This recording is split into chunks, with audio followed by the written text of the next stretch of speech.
Teman-teman tahu kan bahwa kalimat afirmasi yang diucapkan kepada diri sendiri secara berulang-ulang benar-benar berdampak dalam realitas hidup kita. Kita akan mulai dengan contoh ringan. Teman saya dulu pernah cerita waktu kuliah, dia lagi patah hati, terus dengerin lagu mellow favoritnya berkali-kali, sangat sering, dan diresapinya semua lirik lagu itu. Apa yang terjadi? Ternyata sakit hatinya itu tambah menyayat-nyayat. Dia melihat dunia ini menjadi semakin jahat. Hidupnya layu, wajahnya lusuh, kinerja kuliahnya ambruk, indeks prestasinya buruk.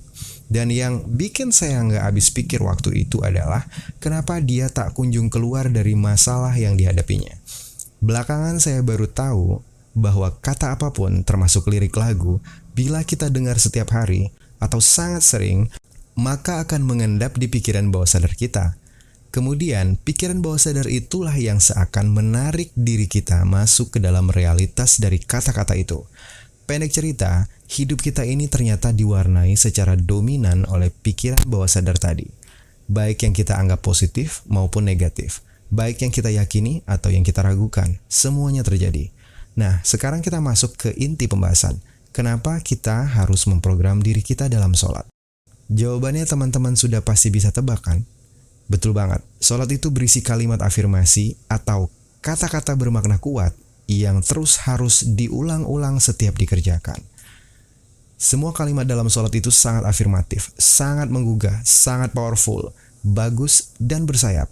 Jika kita benar-benar memahami maksud dari setiap rajutan kalimat yang kita ucapkan saat sholat, maka dalam satu hari kita mengafirmasi diri kita sebanyak 17 kali. Kemudian 510 kali dalam sebulan. Dan 6.120 kali dalam setahun. Bayangkan, bangun tidur, istirahat kerja siang, selesai kerja sore, menjelang permulaan malam, dan sebelum tidur malam, bagi yang beriman, terus melakukan sholat dan kalimat afirmasi yang sama diucapkan berulang-ulang. Apakah kita menyadari ini? Saya yakin sholat akan menjadi solusi bila kita pahami. Belum lagi kita mendengar seruan azan pada bagian hayya 'alal falah, yang maksudnya mari kita kuasai kemenangan atau mari kita kuasai kesuksesan. Ini adalah kalimat afirmasi luar biasa.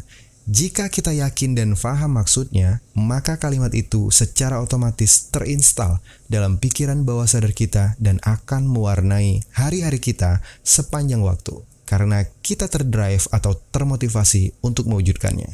Jadi, mari kita program ulang diri kita di dalam sholat.